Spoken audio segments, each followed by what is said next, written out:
po tej niezaplanowanej... So after this unplanned break, I would like to welcome you again. We are going to have a unique meeting in a moment. Jessica Bruder, she's a journalist who writes about subculture. She's the best-selling author of the 3 non-fiction books, including Nomadland, Surviving America in the 21st Century, which has been translated into 24 languages.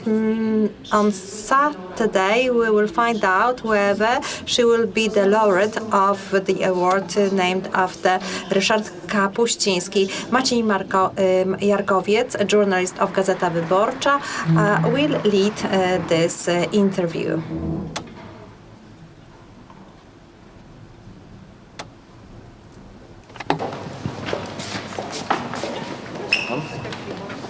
Słuchawki tam z tyłu po lewo.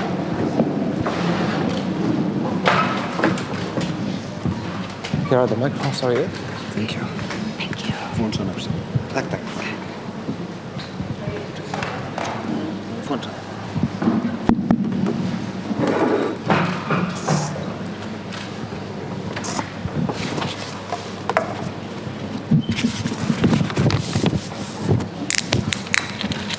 Zanim zaczniemy, dobry wieczór, ja się nazywam Maciej Jarkowiec. Before we start, my name is Maciej Jarkowiec. A technical remark, the interview and the questions will be delivered in English. In English, it is my great pleasure to host a conversation with our guest, Jessica Bruder. Please give her a warm welcome. Thank you. For those of you who do not know her yet, I don't think there are a lot of those in the public. Jessica is a journalist and an academic. She is teaching narrative writing at the journalist school of Columbia University in New York. She has published in several magazines and newspapers, including the New York Times, The Guardian, the Washington Post, magazines such as Harper's, The Nation. She's also the author of 3 best-selling books, and the last of those is Nomadland, Surviving America in the 21st Century. This is the book that we'll be talking about tonight. And to begin with, I wanted to thank you for the book and congratulate you on it. It's a great piece of work. Thank you so much. Thank you for taking the time to read it. So, Nomadland has also been filmed. The director is Chloe Zhao, and the main star in the movie was Frances McDormand. The movie won 3 Academy Awards, including for Best Picture. And this is a book that is about a lot of things that are central in the way, I felt, central in the way that the world and America operates these days. Things like inequality, getting old in the rapidly changing world, trying to find work in the rapidly changing world, many other things. But what is most compelling about this book, about the story, is that you give the statistics a human face. It's a story that anybody can understand. It's a very human story. It's a touching story. At times, it is very funny even. And it doesn't happen that much in reporting, I think. And I wanted to ask you to begin with simply, where did you find this idea? Where did you find this story? How did it end up in your notebook, this idea? Sure. I actually like sharing this part because it is kind of mundane and boring. And I'm not saying that because I want to make you bored, but I like sharing the story because I think it reminds us that stories are everywhere and that they just don't kind of fly out of the sky and land in your head. As a journalist, I do a lot of reading myself. And I was reading a story written by the reporter Gabe McClelland for a magazine called Mother Jones called I Was a Warehouse Wage Slave. And McClelland went undercover with Amazon.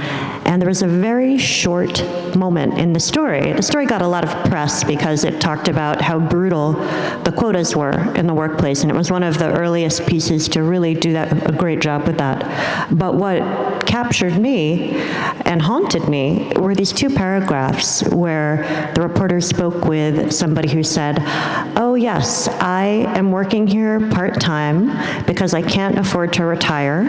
I live in an RV full-time, and there's a whole program for people like us. And when I heard that last bit, Amazon, one of the biggest, most successful, I put that in air quotes, companies in the world, has a whole program for what amounted to geriatric labor, migrant geriatric labor, made my head explode. And that's where things often start for me, as I hear about something, my head explodes, and then I spend the next year trying to put my head back together and figure out what is going on. Mm-hmm. And from what I understand, it's the person of Linda May. Well, I guess I can say that you became friends throughout your work on the book. That sort of kept you with this story. She's the main character in your book, and we stay as readers with her from start to finish. And I want to give a quote from the book where you introduce Linda, when you write about Linda. She held jobs that included trucker, cocktail waitress, general contractor, flooring store owner, insurance executive, building inspector, IRS phone representative, caregiver at a traumatic brain injury facility, dog feeder, a canner cleaner in a government program for seniors. She still bears the scar from a Shih Tzu bite, and a defeather of ducks and quail at a hunting lodge. And Linda raised 2 daughters, mostly on her own. So basically, Linda is somebody who worked very hard all her life. Some of those jobs sound like middle-class jobs. And then at some point, she ends up in her later age with basically no money to survive. And she has to make a decision. And I want to ask you, how did that happen to Linda? Yeah, in the US, we used to have much more of a pension system where people were guaranteed some benefits when they retired. And in the 1980s, that changed over, and benefits, which basically people knew what they were going to receive, turned into 401ks, which were these riskier investment vehicles that basically outsourced that risk to the workers instead of letting it sit on the shoulders of the employer. This was part of a big change in retirement finance in the US. And people in Linda's situation also were going to get less in Social Security from the government because women have lower lifetime earnings than men in the US still. And apart from that, they spend time out of the workforce. Typically, that unpaid labor of caregiving falls on their shoulders. So Linda, for example, she was the one caring for these children. She was the one caring for her mother when her mother was dying of cancer. Again, that's time out of the workforce. That means less on the end. So even though she was living quite frugally and well within her means, she had a bit of a panic on Thanksgiving about a decade ago when she realized that she'd probably never be able to afford to stop working. And like many of us do these days when we have a problem, she went to the internet, and that was where she encountered this website called Cheap RV Living. And on the very front page, there was this really encouraging, optimistic, have you ever wanted to be a vagabond, a hobo, this, that, here's how you can do it on $500 a month, which is exactly what she was preparing to get in Social Security.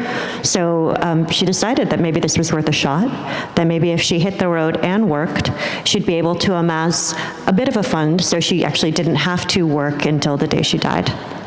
Mm-hmm. And her story is quite typical, isn't it, in US today? I mean, there's another quote from your book, a statistic one. A recent poll suggests that Americans now fear outliving their assets more than they fear dying. This is something that's radical to write. And I fear that statistic.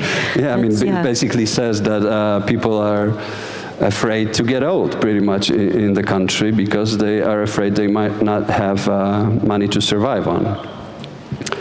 Yeah, and it's a real indictment of our society that the idea that when people don't have quote-unquote market value anymore, that they're somehow disposable, it's really not where we should be as a culture. I feel like a market economy is good when it serves a society, but right now we have a market society that's working in service to an economy, and that's a big problem. Mm-hmm.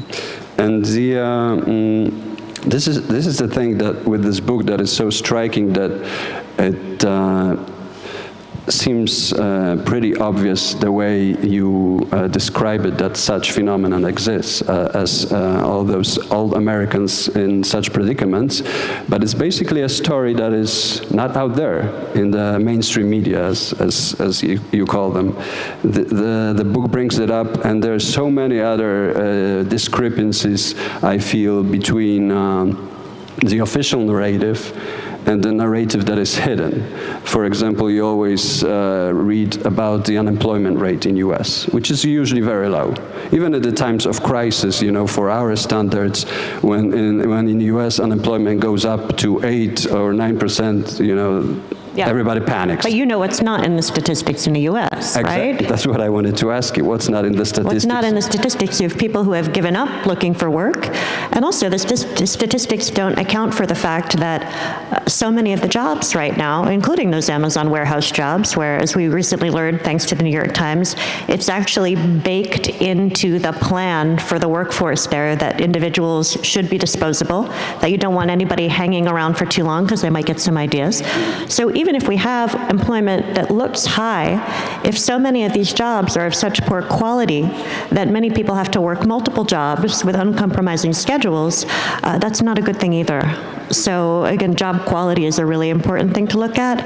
And again, there's a whole chunk of people who've given up and they don't show up in our statistics either. Mm-hmm. Mm-hmm. You describe the whole universe of the people who travel around the country in the RVs, in their cars, in their vans, who live in those vehicles, and looking for work, finding work, and working at different, mostly hard physical jobs. And as we already mentioned, as Linda is in her 60s when you meet her, most of those people are older people. This is one of those stories that you have no idea unless you find a book like yours. Tell me about how this whole system of their universe and the universe of the corporate world how do they meet? I mean, because from what I understand, there's this whole system of finding such people for the corporations, for them to work in those corporations. Amazon, as you mentioned, is one of the main players in that market. Yeah, Amazon's the main corporate player, and it's interesting because this ecosystem worked before it existed before Amazon discovered it. They happened to discover it right after the housing crash, when a lot of people were really hungry for work. So basically, these people, the subculture, they refer to themselves as work campers, which is a kind of cheerful word. But essentially, these are people who are going from job to job, living full-time in an RV or a van, and these jobs are at will, they're contingent labor. I've heard stories of somebody driving across the country for a job they were promised, only to have the employers say, sorry, we don't need you anymore. And they got discovered by Amazon because Amazon used to, in the States, put warehouses in places where there wasn't a big labor force. It was actually a way to dodge taxes. It's called a tax nexus. So if you didn't want to pay taxes or charge taxes as well for stuff that was being delivered over the internet, you didn't want your warehouse to be where your customers were. The downside of that was they had a lot of trouble hiring people for work around the Christmas holiday season when things get really, really busy. apparently they were trying to bus people in. They tried all sorts of things, and then somebody came upon this itinerant population, and Amazon basically decided that they were going to become one of the biggest employers of work campers, and they go out and do recruiting. It's amazing. There are RV shows, they have tables, they give away more crap than, I have a really perverse collection of Camper Force t-shirts, Camper Force keychains, Camper Force sticky note pads, just everything, because I think it's such a rich and kind of twisted vein of material culture. They have a logo with a smiling RV. It's very heavily marketed in a very cheerful way, which feels very Orwellian to me, because it's really doesn't quite reflect what actually happens. And you yourself worked for the Amazon and at one of those places for a while, right? Yes, for a short while. Give us your story from the Amazon. Yeah, so I joined Camper Force. While it's mostly people who are at or nearing what used to be retirement age in the States, it's not restricted to that. So I was definitely the youngest person in my group. I was in my mid to late 30s at the time, but I think I was one of 2 people who didn't have gray hair. So it was an older population doing this physical work. And when I went to orientation, the first thing I was thinking was, okay, we're very lucky because we are in one of the newer warehouses. In the old warehouses, I had interviewed Camper Force workers who would do 15 miles a day on a concrete floor, and that's really hard on older joints. So I figured, this is great. We're in a newer warehouse. It has these robots, and the robots bring you all the shelves. But it turns out, as our director told us, that instead of walking around a lot, you're just getting more and more products. So you have to do a lot of reaching and a lot of stooping, which is also hard on older bodies. I interviewed one gentleman who was in his 70s, and he'd spent his life working as a mechanic in the copper mine. So he'd spent a life kind of crouching down and working on trucks. And this job was really quite hard and miserable for him. For me, it was mostly surreal. I would have to do things like count 139 AMC movie theater gift cards. They kept sending me boxes of patchouli incense, so by the end I smelled like the 1960s. For me, it was more incredibly mind-numbing and weird, but for a lot of the people I met, it was physically challenging. One of the phenomenon that is occurring because of that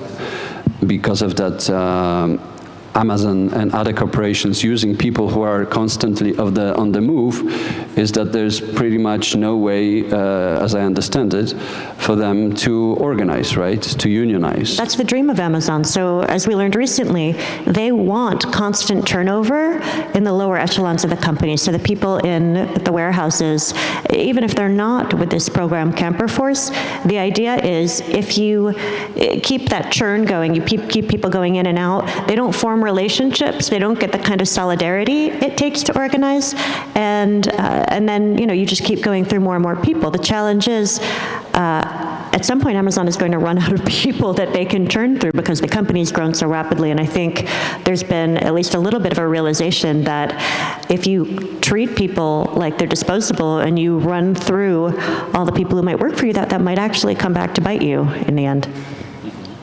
But there's also, it's a broader phenomenon. The numbers of union members are going down for decades, have been going down for decades now in the US. What are some of the systemic reasons behind that? In terms of unions going down, well, gosh, it's funny. There are some younger people who seem more interested in it now, who we hope will revive it, and a lot of people who just, the company line out there these days, and it's really gross. Companies like Amazon hire large firms to hold mandatory meetings with their workers to tell them why unions are so bad, and basically to scare them. I interviewed people who said, okay, there's union organizers in the parking lot. If you give them your information, they will track you. Just basically getting people scared of the unions. And for a long time, we haven't had Like our National Labor Relations Board is supposed to be policing this stuff and making sure unions get a fair shot. They haven't been. And as a result, worker power has just completely eroded to the point where a company like Amazon can really dictate the terms of the labor market. And I think we're realizing that too. And it's not just the union issue. From the top, it's antitrust law and regulations of corporate monopolies. Because, a company like Amazon, when they dominate, they become the only game in town for work and also, again, for consumers. They have a monopoly, so they have just this utter stranglehold on the consumer market and the labor market. The companies that you mentioned that discourage people from joining unions, it was very well shown in the documentary. I don't know if you've seen it, The American Factory, produced by Barack and Michelle Obama. It was really striking what methods they use there. Another thing I wanted to ask you, because that's the main reason for a lot of people that you write about to hit the road, to move into a van or an RV, is rent in America today. Let me share another quote. As I write this, there are only a dozen counties and one metro area in America where a full-time minimum wage worker can afford a one-bedroom apartment at a fair market rent. Again, how did that happen? I mean, what are the reasons behind that? The sad thing is it's actually gotten worse since then. It's gotten worse. Well, part of the problem is that we've seen this decoupling of productivity and wages. Sometime in the 1970s, productivity kept going up and wages just basically stopped. So federal minimum wage in the US is stalled at $7.25 an hour, which is crazy. Some states have a prevailing minimum wage, so people do get paid more there. And the cost of housing keeps going up. So, the cost of housing becomes this unstoppable force hitting wages, which are this not moving object, and it's a problem. And it's one that keeps getting worse. I don't have the stats for the current year, but I know they're worse than the ones that I got to put in the book, unfortunately. One of the myths that you try to write about in your book is the laziness. There's this ongoing narrative of some parts of the society basically being pretty much lazy people, not wanting to work. People living off the benefits, a narrative very popular since Ronald Reagan. How much truth there is in it? I think it's a very convenient myth. I think it's very convenient for the people in power because nothing keeps people down like shame. If you can make them feel guilty, if you can make them feel like instead of that they've lost in this crazy casino that is our economy, that they did something bad and that they should feel bad about it, they're much less likely to rise up against you. It's really sad because when you look at the top, I often ask people, how many donuts can one person eat? Do you know what I mean? We've got Jeff Bezos making so much money going to outer space. I just feel like, pennies to him could make such a big difference to people who are living in a parallel universe, really. So I do think it's a myth. I think it's really convenient. I also think it makes the people on top feel like they deserve what they have and that they've worked for it. And many times people have worked for it. But if you don't acknowledge that there's a certain element of luck and privilege and generational wealth, you're kidding yourself. But if you can tell yourself that everybody at the bottom is just lazy and no good, they feel bad. They don't rise up against you, and you can sleep at night. So I think it's this really corrupt myth. So some people in your book that you write about, basically, they put their very, very hard work and get against that myth. They prove it's wrong. What is so striking, as we were saying, most of the people in your book, in your story, are older people, and then the work they do is so physical. I mean, there's so much physicality in your book. People are constantly, besides working hard in those different jobs, Amazon is not the only one of them. You write about beet plantations, sugar beet plantations, very hard work, and a lot of other restaurant jobs and campsite jobs that are very hard work. Yeah, Campground Hosting, I don't know if you've seen seen the film based on the book with. Yeah. So both Linda May and Swanky. I don't even know if the film has come out here. Is the film out? The movie? Yeah, has anybody seen it? Yeah. We Okay. had it out. Yeah, Okay, I don't know where it goes. They don't Actually, tell me. I have to be honest with you. I saw the film first and then read your book. If I took that personally, I would just be sad all the time. So I'm not even going to hear that. I'm happy they made the movie because I'm really happy they made the movie too. It made the book even a bigger success. I mean, you did have success with the book before. Yeah, but obviously. But the world is into movies more than books, and I do know this. I do know this. But Linda and Swanky, who people will know from the film even if they haven't read the book, they both broke ribs doing campground hosting. And campground hosting is a job where they have all these advertisements that are like, they make it look like you'll get paid to go camping and have so much fun. They make it look like summer camp for adults, when the reality is you're cleaning toilets a billion times a day and shoveling out fire pits and like hauling around trash. And again, it's a tough job. Just the fact that, I don't have a scientific survey where I talk to hundreds of campground hosts, but two of the people who I happen to spend a time with, each one of them broke a rib. Yeah. And what I was trying to get at, besides the work, I mean, if you live in a van, there's so much work to do with your own life. I mean, those people are constantly fixing things, building things with their hands. There's this spirit of do-it-yourself, going through the whole book. Yeah, fighting entropy. Story. You're pretty much constantly fighting entropy. Exactly. When you're living in a vehicle. And those people are like, in their 60s, in their 70s. You write about some people you met or heard about. I think the oldest guy I read about in your book about was 86. Correct me if I'm wrong.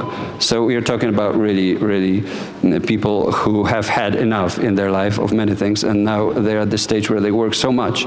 And I wanted to ask you, because I find it the spirit of do-it-yourself, of fixing and building, I find it very American. There's this pioneer kind of spirit in it. And I wanted to ask you about your experiences, because you, as part of your reporting work, you did hit the road as well. You bought a van and you went out there. Tell us a little bit about how it was. Sure. I would have loved to do a DIY van setup and build it out myself. I also like building things, and I'm a not talented but enthusiastic welder. But because I had work to do and I had to get a van like yesterday, I ended up going on Craigslist and getting this beast that was completely covered in blue velour on the inside. I mean, it's a crazy looking thing. It weighs 4 tons. It's 19 feet long. It drives like a boat. I named it Halen because I thought Van Halen was kind of funny because I'm that sort of nerd. And we took off. My best friend helped me put a solar panel on top, which was really neat because I needed to charge my laptop and my camera and stuff like that. And I didn't want to, I wanted to be to some degree self-reliant, because if I don't have to go back to a hotel, I can just keep following people around, and hopefully they won't forget I'm there, but they'll get used to me. And that really helps when you're doing this sort of reporting, because if you just drop in, I have a friend of mine who is also a hero of mine. He's an immersion reporter named Ted Conover, who spent a year working as a corrections officer in Sing Sing, a really notorious prison in upstate New York. He liked to talk about when he first was meeting the prison guards. He felt like he was a tourist on a cruise ship with a really loud Hawaiian shirt that he was wearing. And whenever he got off the cruise ship on an island, the people who lived there acted out what they thought he wanted to see for the man in the loud Hawaiian shirt, and then he'd get back on the cruise ship and they'd go back about their ordinary lives. So I wanted to be there when the cruise ship pulled away. And the van was really the way I got to do that. So that was exciting. Mm-hmm. Yeah, it's a road story. That's what's so compelling about it, to a classical, American road story. And you out there in the West most of the time. I want to share another quote about the road. And there is hope on the road. It's a byproduct of forward momentum, a sense of opportunity as wide as the country itself, a bone-deep conviction that something better will come. It's just ahead, in the next town, the next gig, the next chance encounter with a stranger. This is very American, obviously. Again, this mythology, you know, of the West, the movement, the vast space available. It also comes after I tell you all this really depressing stuff, just to put it in context. But that's you know, that's the truth about America. I mean, it's never black or white, and that's what I wanted to ask you about the West. Do you see it, the American West?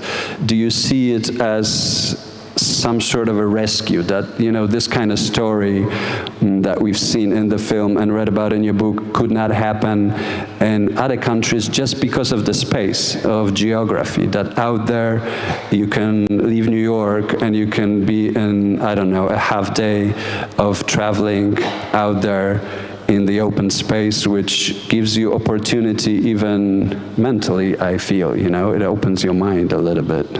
What do you think? Yeah, I feel like all sorts of cultures and societies right now are dealing with similar pressures. Like, I've spoken with journalists in Japan, and they're talking about how you deal with an aging population and a work shortage.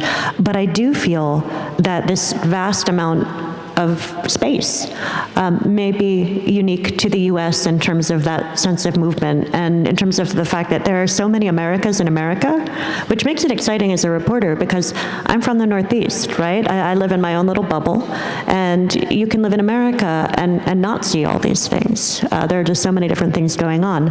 So the idea that you could go out there, that you could go out to the West, which has its own complications, right? Like, people love to think of pioneers. Well, guess what? People lived there before. Manifest destiny was a really corrupt ideology. But for me, that actually makes it an even more fertile ground for writing and thinking, and just kind of looking at, you know, the myth of America and what's really there, and the kind of just the seams, and just trying to show people rather than tell them where the seams are. I'm glad you mentioned Manifest Destiny. I mean, there's always, as I say, America is such a complicated organism. There's always those paradoxes and those bumps, you know. It's history always gives you surprises about what happened beneath the myth. So the West is one of those examples, of course. But nevertheless, the book has this romantic streak to it, about moving out there and traveling and being a modern nomad in the West. The movie as well, I mean, it's played out beautifully in the movie, the geography of the country that it's been shot at.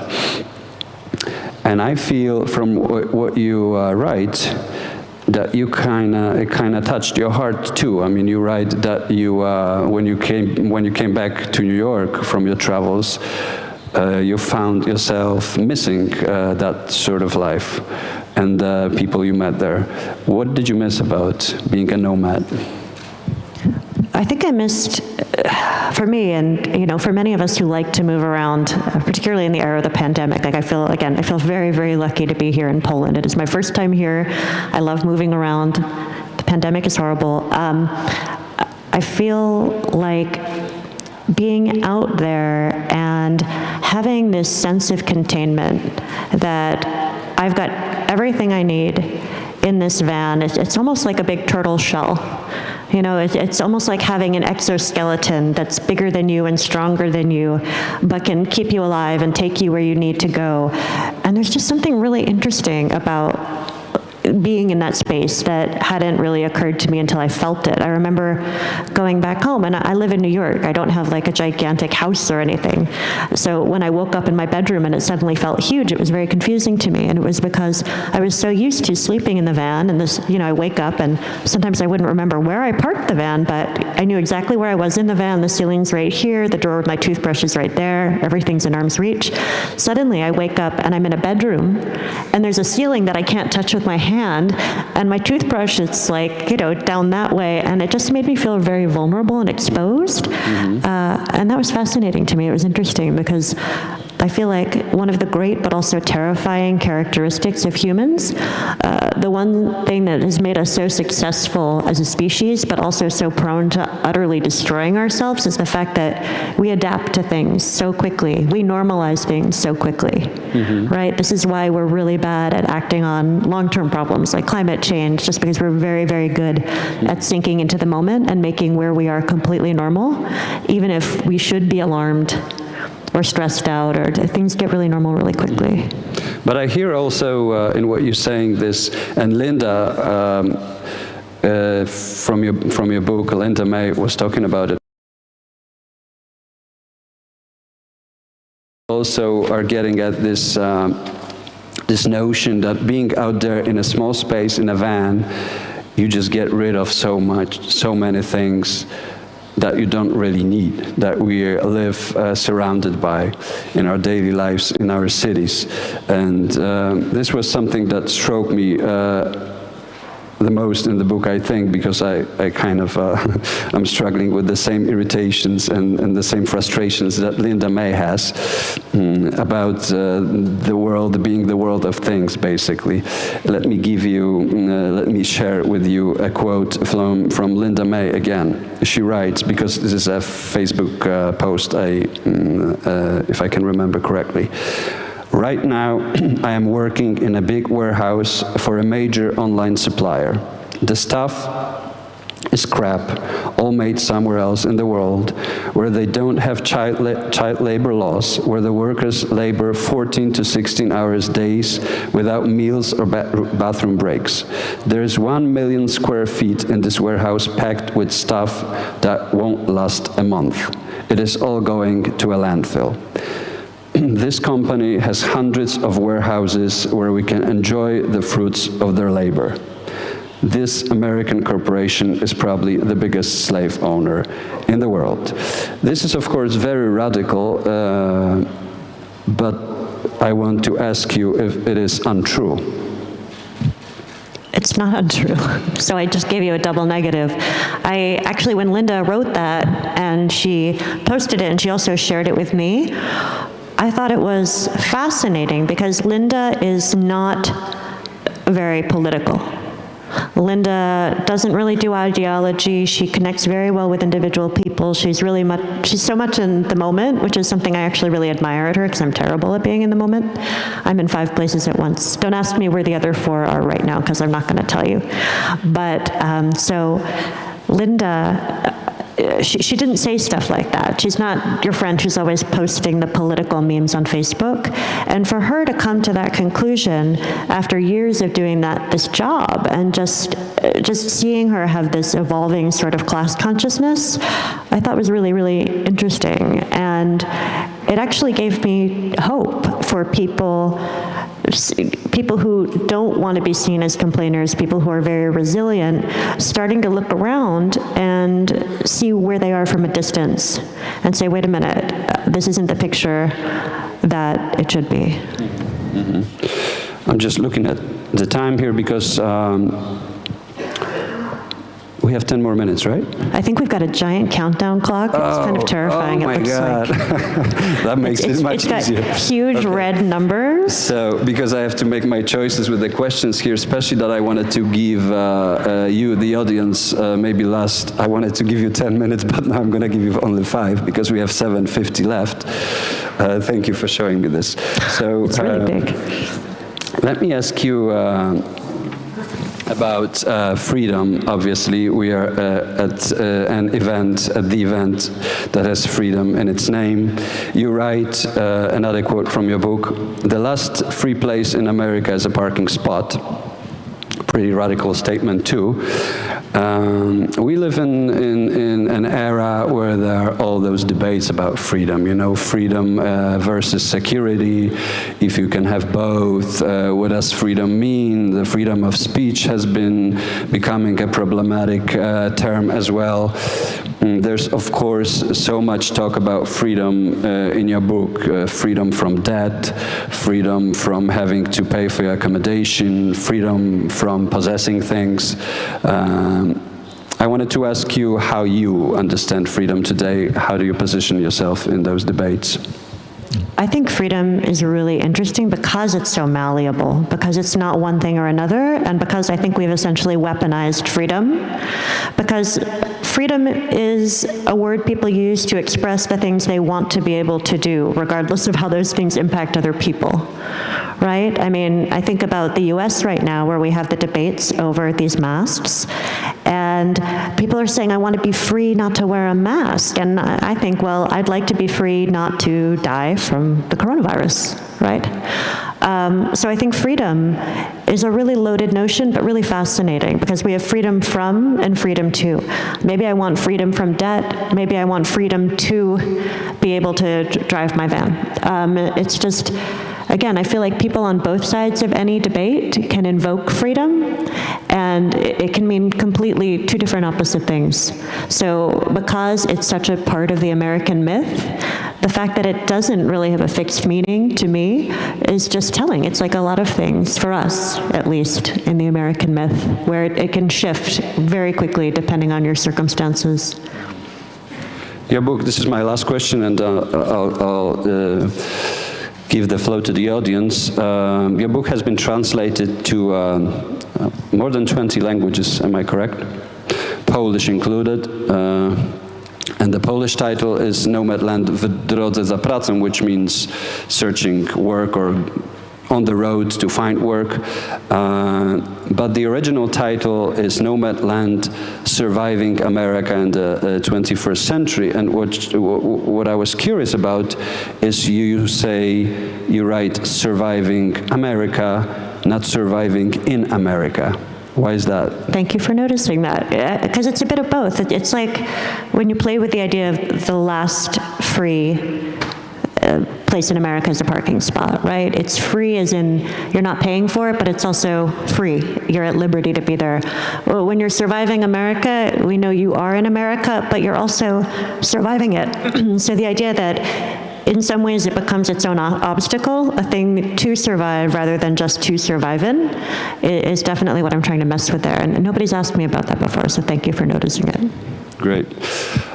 So yes, I guess we have people who might facilitate the microphone out there. So if anybody has a question, please raise your hand and the microphone will be with you, hopefully. There's a question right here. Do we have a mic? Yeah. Can you hear me? Okay. So I will preface the question with the fact that I haven't. Here I am. Why can't I see? Oh, hi. Sorry, it's easier if I can look at you. Okay. So again, I'll preface the question with the fact that I haven't read the book, nor have I seen the film. So I'm sorry if I may be asking that you've already answered, but you've mentioned the character, real person, Linda, saying that she's moving the stuff around the products of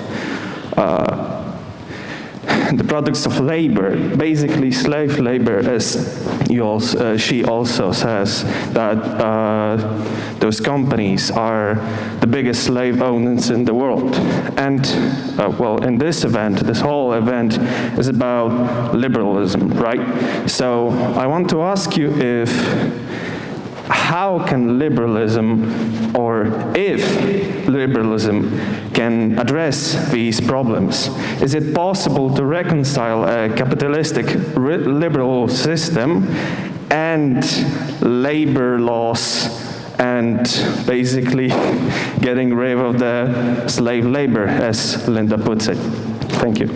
We have to. I mean, can we? That remains to be seen. Will we? I hope so, because it's incredibly ugly. And again, as I was saying earlier, I do fear that we have a society, at least in the States, that's in service to an economy, when an economy is really supposed to be a tool that makes a society better and much more livable.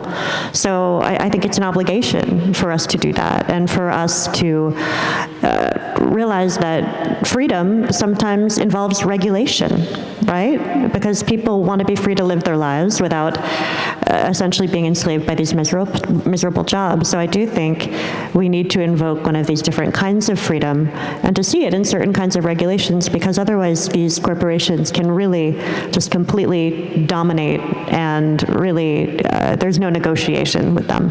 So. You had a question? Ja zadam po polsku, a pan przetłumaczy. Chciałam zapytać... I would like to ask whether I'm not only talking about Nomadland. I have seen the movie and read the book, so I wanted to ask you whether you had any bad response of Linda towards your book. And the second question, how the main characters reacted to the movie?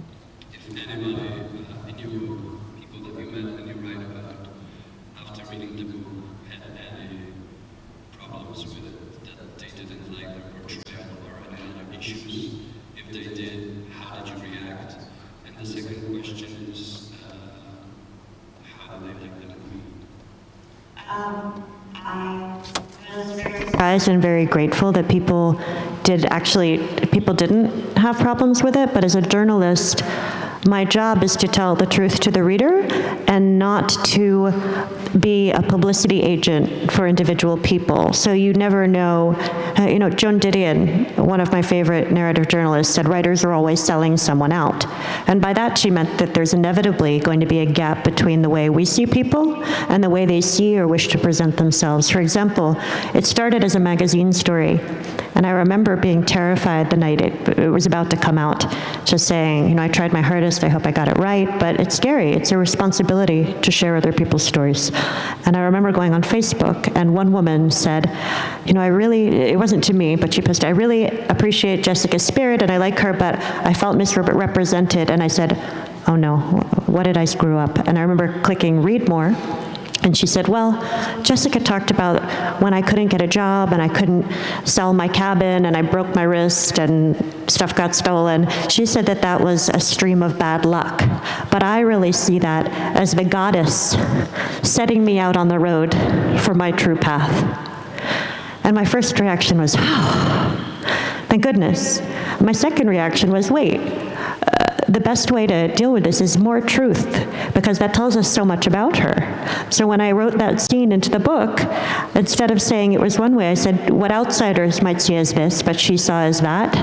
And to be able to reconcile it all and to present readers with both felt good to me. To the best of my knowledge, people were pleased with the film as well. Again, so many people were in it who were in the book.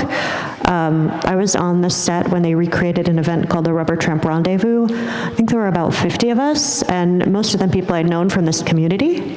So many people were in touch with it all the way through that I don't think anything was a tremendous surprise for anybody.